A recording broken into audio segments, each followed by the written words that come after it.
It's quite encouraging that ET government has created this kind of a platform for the people to come and discuss about the objectives of smart city, because we have been discussing about smart city for quite some time. And as all of us know that we are talking about a brownfield project wherein we have to do a lot of retrofitment into the existing cities which have a lot of challenges into it. So these kind of platforms will give us opportunities to discuss the real challenges what we are facing when we are trying to implement the smart city mission into an existing city. And then we have a lot of participants from the public and from the government who can exchange ideas. In fact, it's important that to know from the government that what is the objective and what are the targets what they have kept for the smart city. And that is what is being discussed here. At the same time, the panel discussions are quite focusing upon various challenges and various opportunities, even sharing the success stories being created by the other smart cities across India. And sometimes they are also trying to bring in the technology partners who can share what has been done in the other part of the world.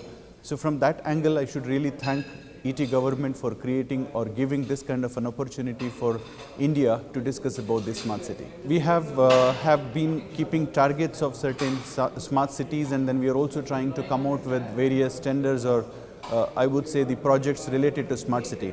But I would still say that what we have been doing so far is not enough, because when we are trying to look at the smart city mission or the objective, we are still trying to see the future, not the current challenges, how we are going to address. We might come out with a future mission or a kind of future dream, how the smart city has to be or how the city has to be. But we are not really looking at the real situations which we are facing or rather going through at this point of time.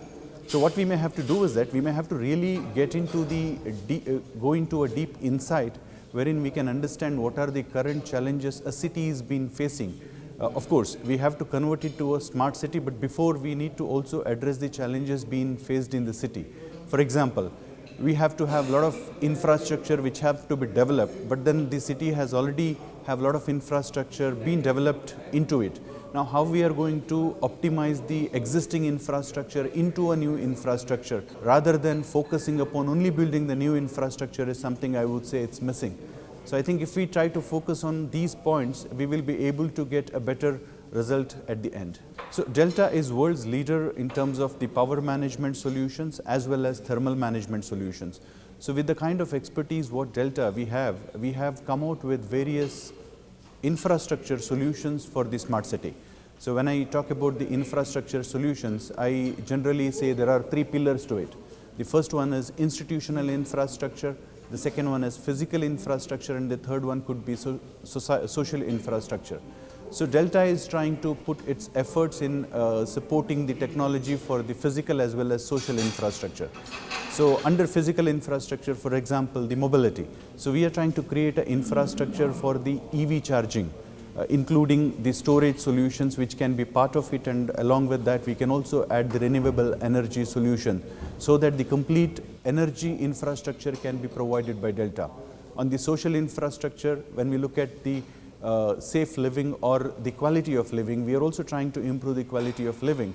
So it's out of our building automation system which can also provide the PM 2.5 kind of environment for the indoor living. So these are some of the solutions which we have been doing. Apart from that, we also have the display solutions which are part of the control and command centers or for the metro kind of application. And then we are also not neglecting in terms of the sewage and water management system, wherein we also have the industrial automation products which can help them to improve the overall sewage and water management system better.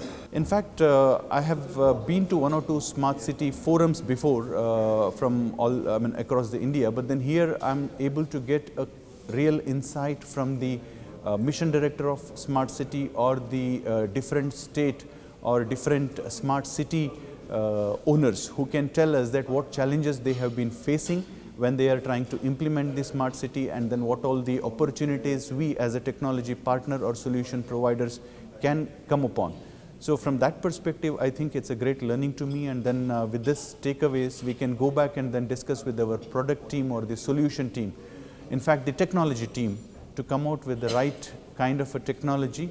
Overall, we have a good, I would say, I will be able to take a good lesson out of this Smart City forum, wherein we can try to focus on developing or rather bridging those gaps which are available today or which are foreseen for future when we are developing a kind of technology within our lab. So this is something which I would like to say.